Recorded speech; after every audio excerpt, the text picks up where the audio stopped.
Hello. Yes. Today is my early morning rant,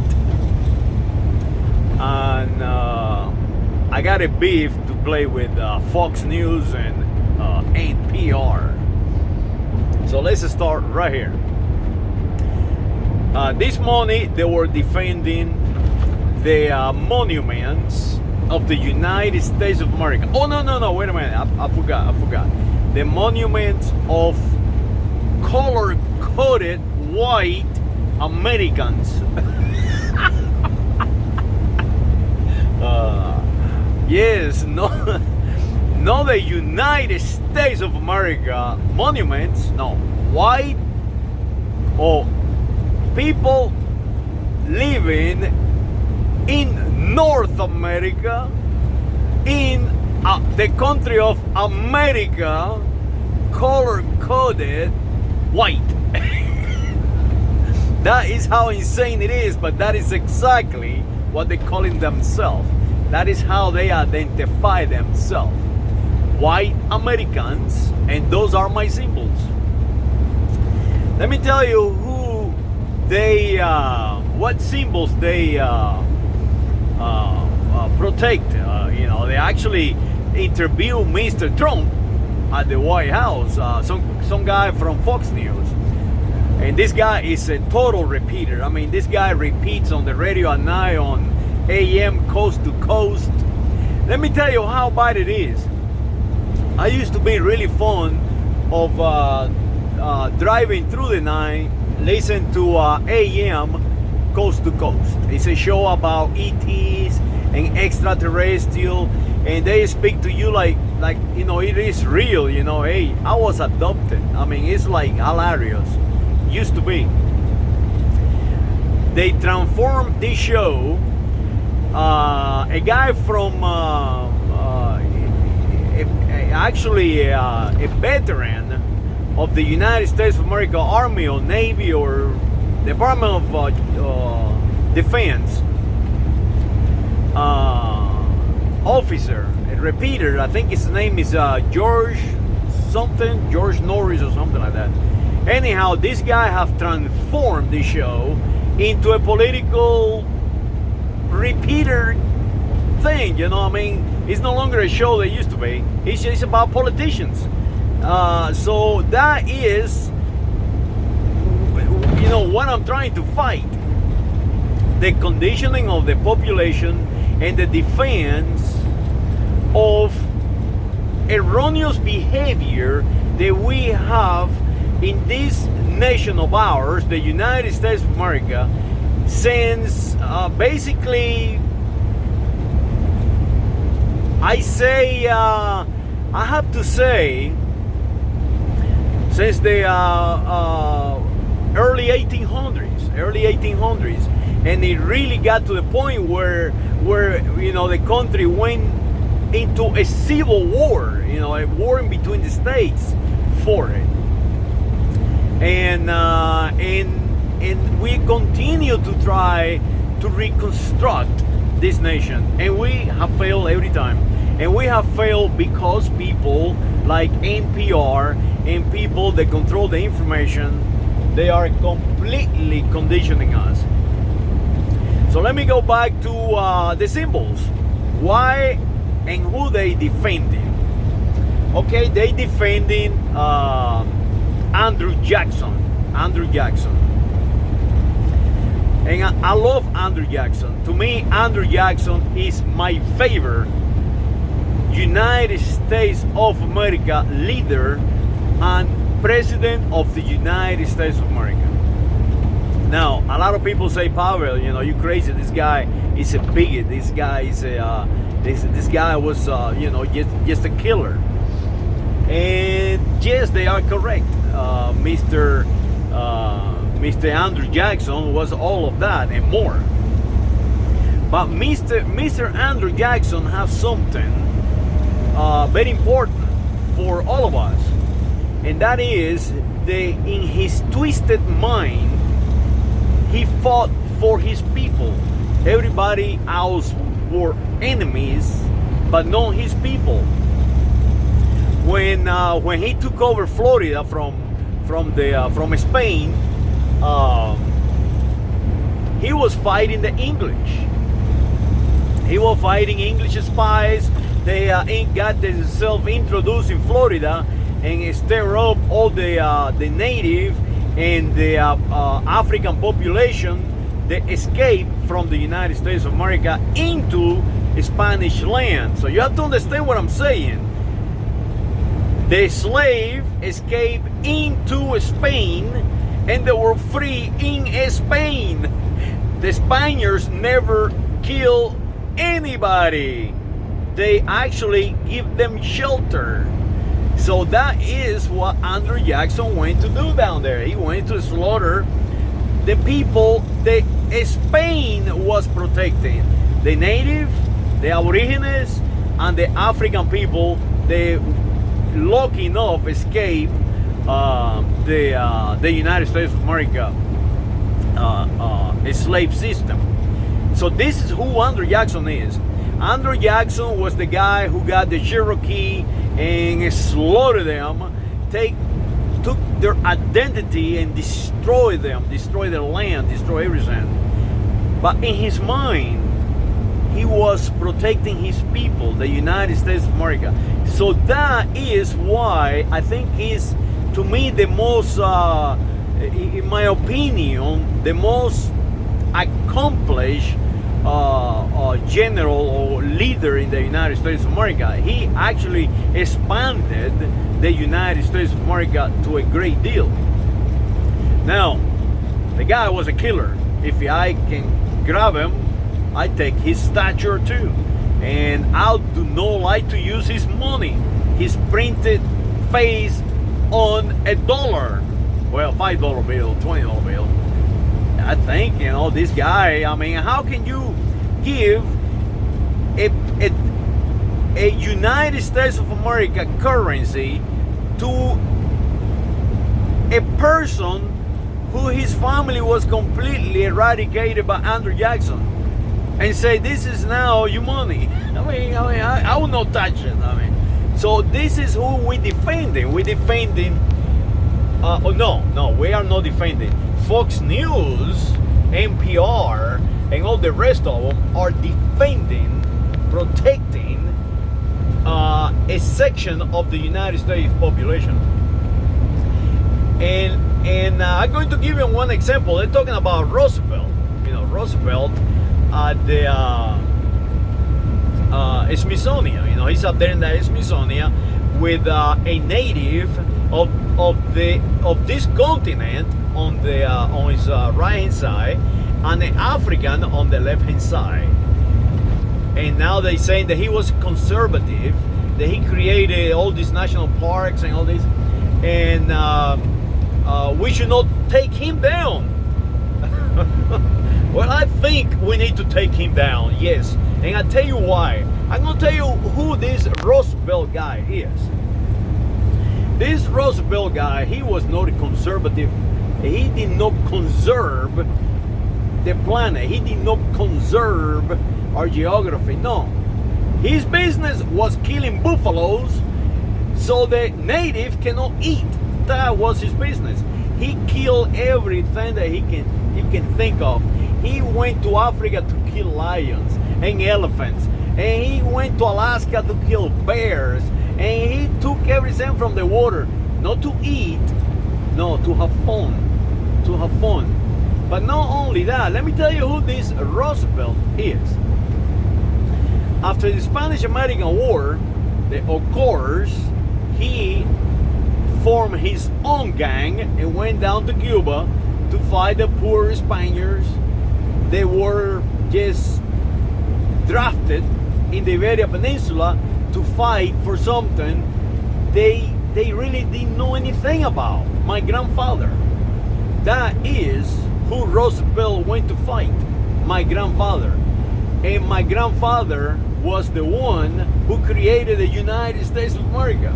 So Mr. Roosevelt got in his boat over here in Tampa, in Ybor City. You can go out there right now and see it. Went to Cuba, and they got lucky. because these poor Spaniards, they put up a fight. The entire nation was fighting them. After the war was over, he became that is probably one of the reasons that he became the president of the United States of America. He went out there to kill the Spaniards. So he became the United States president, the United States of America president. In 1906, the African population in the island of Cuba were under siege, because you have to remember, during the Spanish-American War, the Cubans, they were no Cubans, they were Spaniards, living on the island. That was Spain. Cuba was Spain. They were a mixed biology. These people were Taínos, Siboneyes, Awakais, Caribe. They were from Africa. They were from the Philippines. Remember, the Philippines was part of Spain too. They were from Hawaii, from Florida. They were from the United States. They were from everywhere. So after the occupation of the United States of America, they introduced into that island apartheid.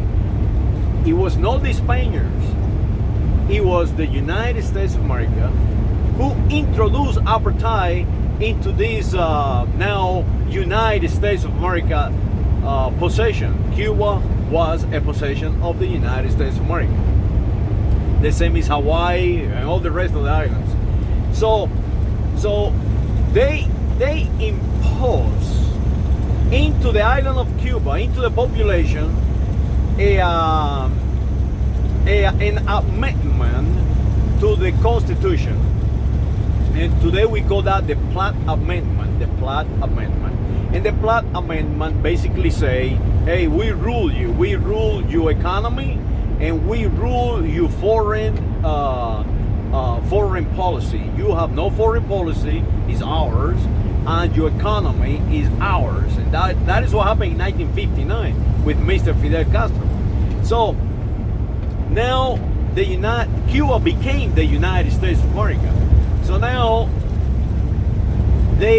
after they established apartheid, the United States of America, the governors of the United States of America, governors in the island of Cuba. Remember, these people are no Cubans. They are Spaniards and they're from everywhere. But now they are not even Spaniards. Now they are Yanks. They are controlled by the United States of America. So because they implemented apartheid, they pushed the African population out of the cities and they sent them to the mountains to do farming. So the population, you have to understand, the African population and the Taíno population and the Awakai population, they were no different than the European population. They know law and they have education. So they decided what we do is we ask the United States of America for help, and we invoke the Platt Amendment. If we need help, they will come and help us. So the African population and the Taíno population and so on wrote a letter to the President of the United States of America and say, please help us, we are being subjugated. Now, let me tell you what happened next. And it's all about the symbols today. What happened next was the United States of America in 1906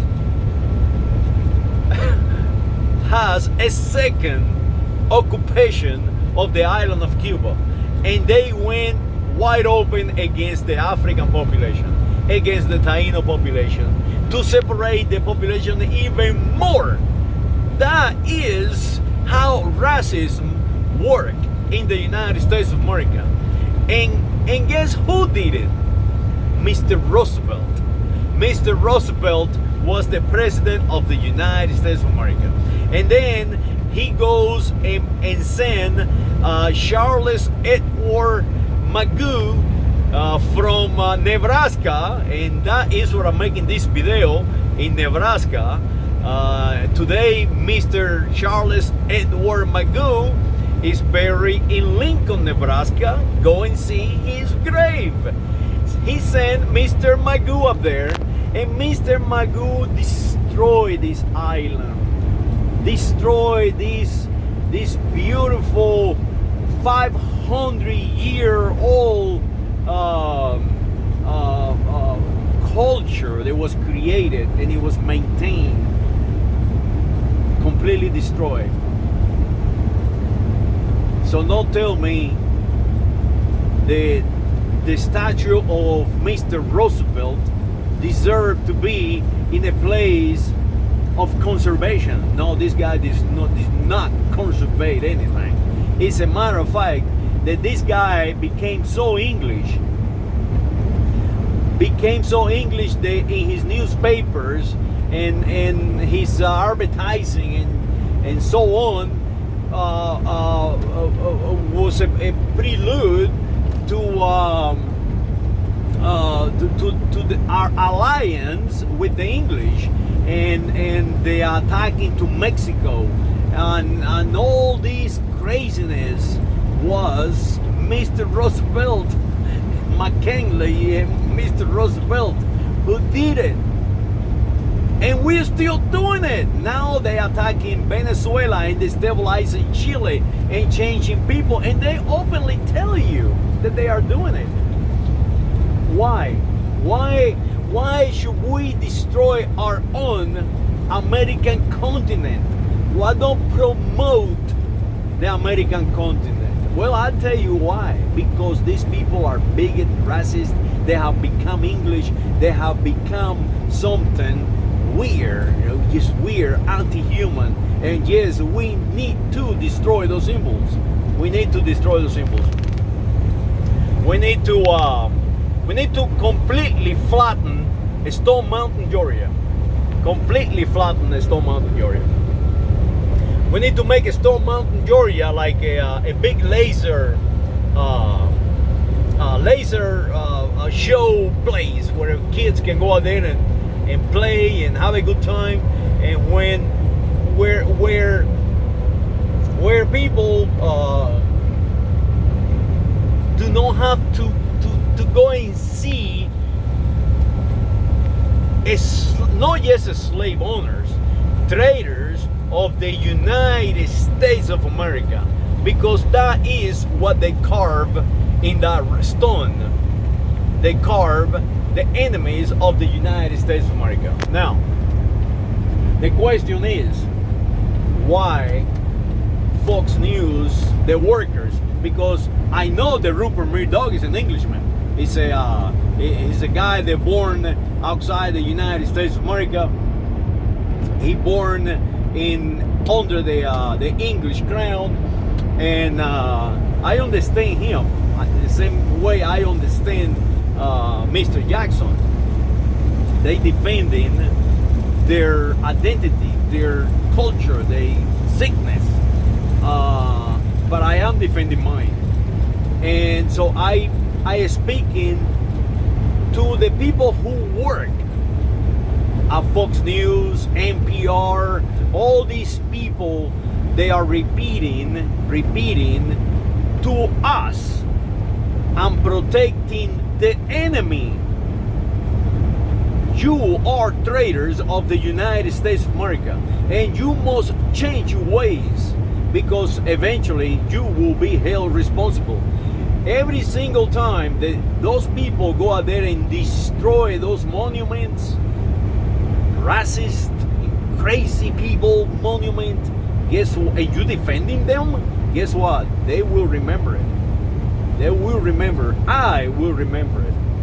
The FBI worker will remember it. The policeman on the beat will remember it. We, the United States of America population, will remember that you are the enemy and that you are breaking us down. So when you go into the White House and interview Mr. President Trump, ask him, Mr. President, why you have a photo or a bust or a monument to Mr. Winston Churchill in the Oval Office? Why you have a person, the enemy of the United States of America, trained, taught by Valeriano Weyler, my grandfather, the grandfather of this country, to kill us? Because that is what Valeriano Weyler was. Valeriano Weyler was the grandfather of the enemies of the United States of America. And Winston Churchill is one of them. Why you have that monument inside the Oval Office? Why don't you have someone like Monroe or someone like I don't know, maybe even Andrew Jackson? Andrew Jackson, with all his faults, he fought for the United States of America. That is simple as that. Even if the guy was just the worst thing a human can be. So yeah, go and ask that. Ask, why you have the enemy of the United States of America inside the Oval Office, and make sure that you understand that what you defending is the enemy of the United States of America. Roosevelt was actually the enemy of the United States of America. And when you tell me, oh, and I'll tell you why he was the enemy of the United States of America. It's because he did not organize us. When he took over the island of Cuba, he did not make Cuba part of the United States of America. No, they went there and destroyed it. The same is Hawaii, the same is all the rest of the island, the same is the American continent. They did not want them to succeed. The opposite, they wanted to destroy them. Simple reason, they believed they were inferior to them. That's it. And of course they're not.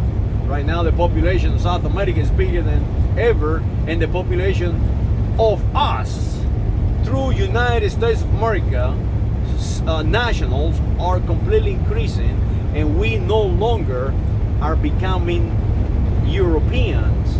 And that is what the fight is on right now. And I believe we are winning.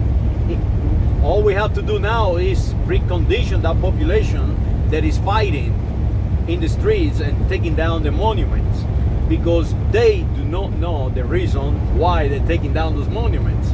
They're just taking down the monuments because somebody told them to, basically. So we need to recondition those. And that is where you come in, you Fox News and all the other information workers. Help the United States of America. Do not destroy the United States of America. You need to tell the people who these monuments were, and then the reality, not just the sales gimmick.